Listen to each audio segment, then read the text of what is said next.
The Legend of Zelda The Wind Waker is a game that had a constantly evolving and changing development cycle, going through many plans for everything from an aging Link to even an explorable Hyrule. On top of those, dungeon plans went through many changes, some with a few rooms that were cut, some with early versions of rooms, and even 2 entirely cut dungeons. So today on Cut Content, we'll explore the beta dungeons of The Legend of Zelda The Wind Waker. If you enjoyed this video, please hit the subscribe button, hit the notification bell too to further support us and keep creating new videos. The dungeons of the Wind Waker are divided into 2 sets for the most part.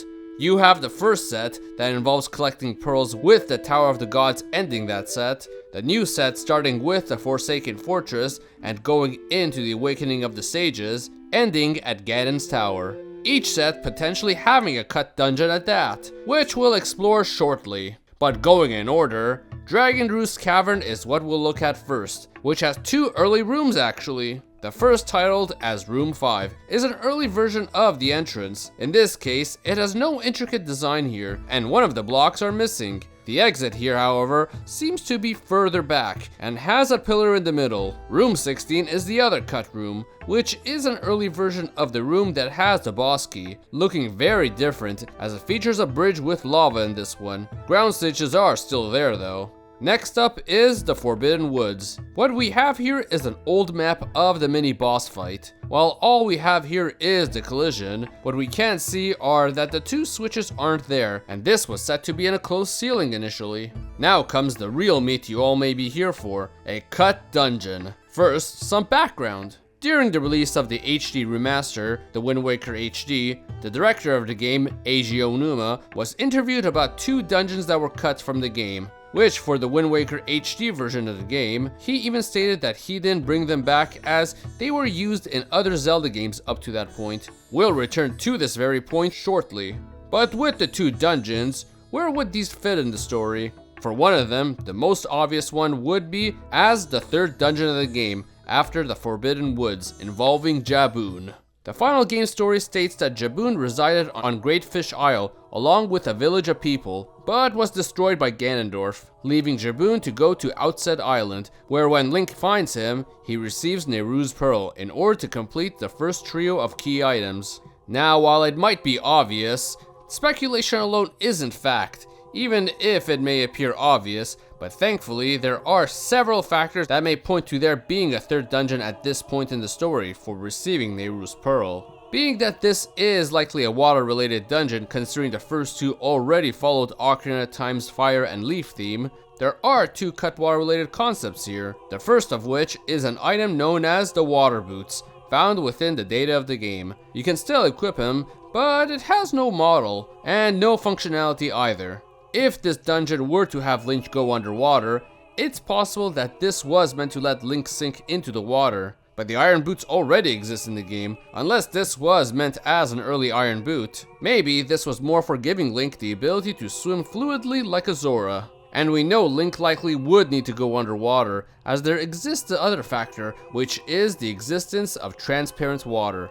In The Wind Waker, all the water you see in the game is a solid opaque. But found within this test room here is the only existence of transparent water.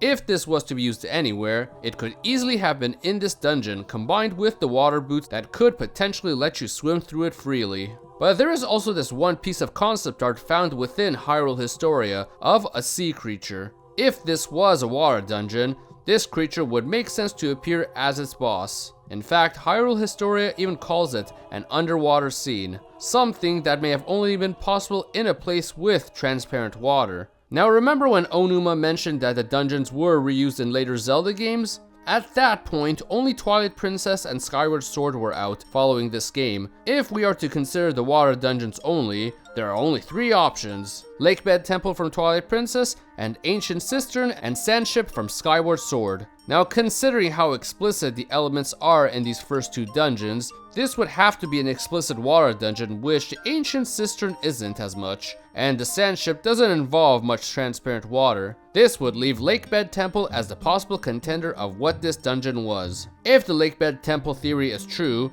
remember that concept art of what might have been this water dungeon's boss? Well, this very well may have been Wind Waker's version of Morpheal. Just from here, it matches quite well, from the circular mouth with teeth to the sharp spikes on its back. Heck, that might even be the eye that was its weak point in Twilight Princess. And having Link floating here may very well indicate how it was going to be similar to the boss fight of swimming to it and attacking it. Potentially the purpose of the water boots. As such, this third dungeon very likely existed at this point and may have been at Great Fish Isle, which, as mentioned earlier, would have had its own population like the first two dungeon islands, and with a great beast of its own, like those two as well. Alternatively, it could very well have been at Outset Island, as Jaboon is seen there in the final game as well, and well, a whole water dungeon may have been hidden underneath too. I mean, the island already had a lot of mysteries and mythos to it, considering a whole 100 floors of challenges are somehow there too. The circumstances of what would keep Jaboon from giving you the jewel likely would have related to needing to clear this dungeon. Maybe this possible Morpheal had swallowed the jewel for all we know, considering its size. In fact, we have two unused sound effects for Jaboon, which have Jaboon wreathing in pain.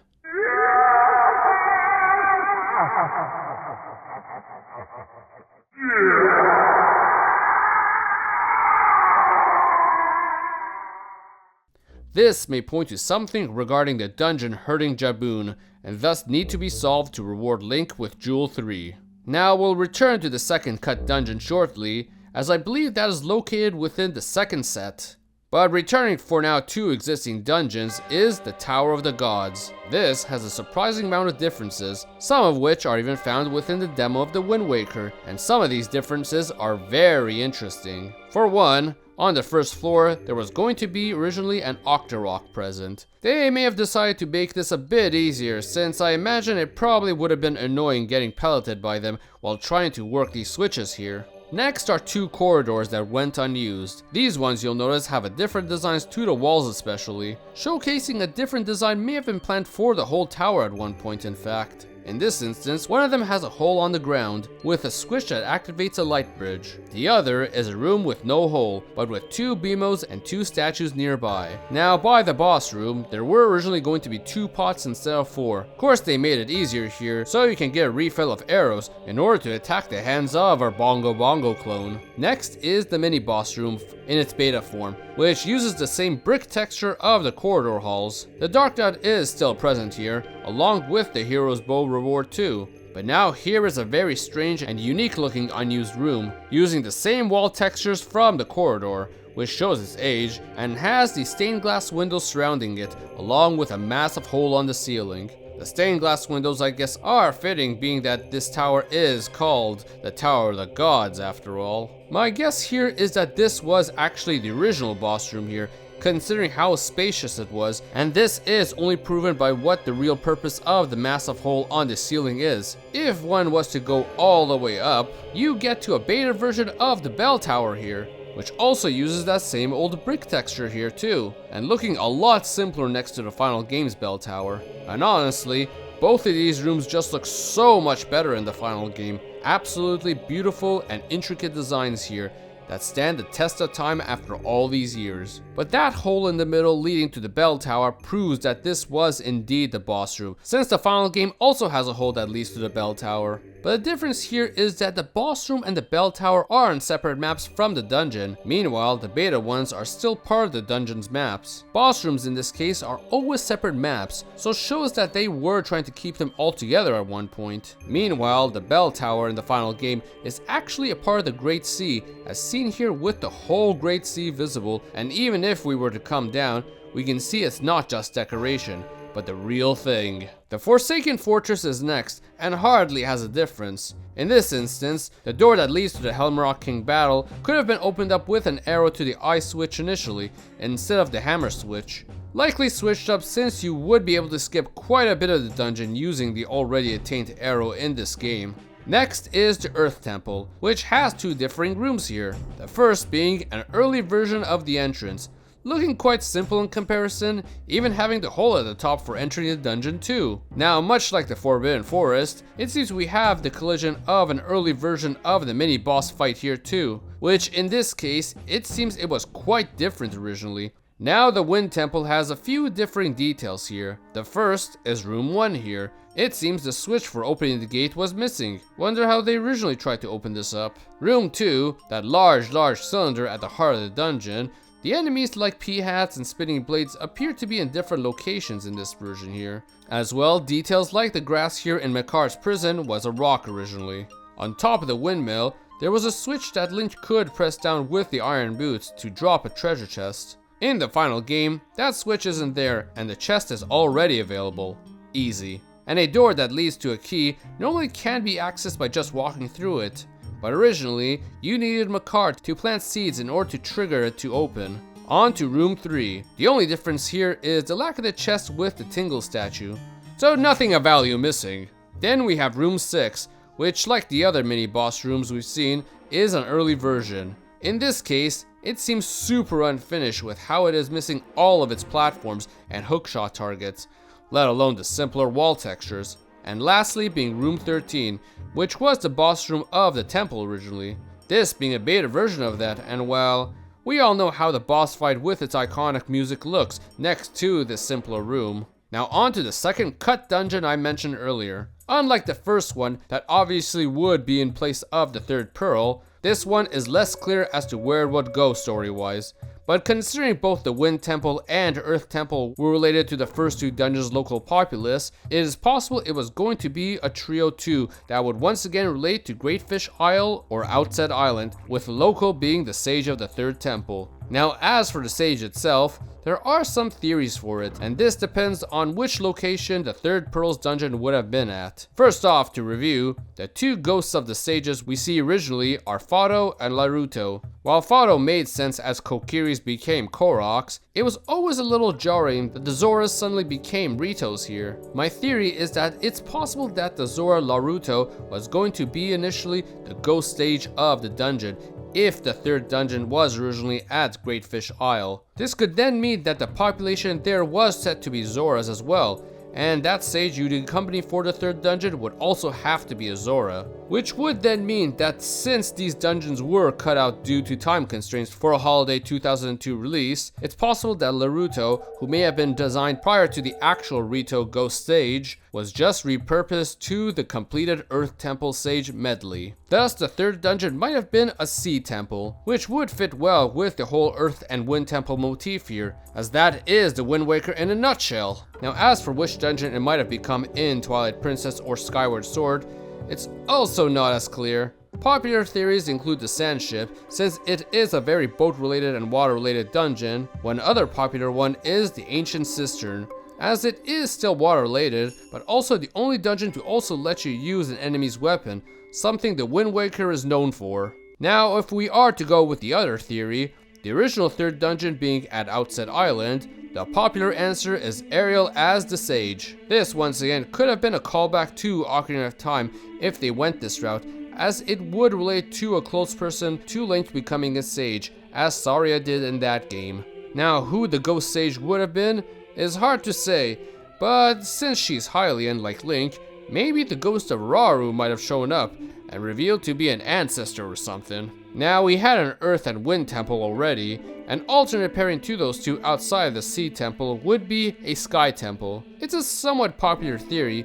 and while I have a harder time swallowing that theory personally, it is possible that this dungeon became the City in the Sky from Twilight Princess, which would mean that Link would need to go into the sky for that one, and boy, you can see why I don't buy this one theory personally. Now, this also would mean that the Master Sword would need to be powered up 3 times in this case, which would make sense if one thinks about it. In one go, its hilt opens up, but in the next go, both its jewel and blade lit up. With a third temple, maybe the second time around would only light up the jewel instead, while the third time would make the blade glow. But alas, we are now at Ganon's Tower. Now this tower has several differences, each difference within the sub-dungeons of the tower. First being in the Wind Corridor, that appears to have a switch instead of a spring for the iron boots to step on. Next being the Earth Corridor, that simply has one of those coffins on the floor as opposed to the clean hallway of the final game. But the last difference comes in an early version of the Phantom Ganon areas, with a more boxy looking room for those fights, still looking like it would be a maze, as these doors would lead out of here and lead to other temple challenges in the tower. Lastly, I'd like to discuss the final map of the game, the exterior of Ganon's tower. Now normally before the battle, it is bright and sunny, but then a hard downpour happens where you can't see the bottom or surroundings. However, a whole exterior was made here that shows the large desert area surrounding it. This being something that can't be seen in the final game despite all the detail put into it. It also shows that Ganon's tower likely was located within the old Gerudo Desert in Lower Hyrule. This possibly was designed with the intention of them further showing the surroundings in that cutscene, or the final battle wasn't going to rain as hard as it did. Some do theorize this was going to be explorable even, but that isn't the case actually. That map is clearly made in a way that doesn't even connect to each other, let alone there are no real exits or entrances anywhere. It was scenery that was cut.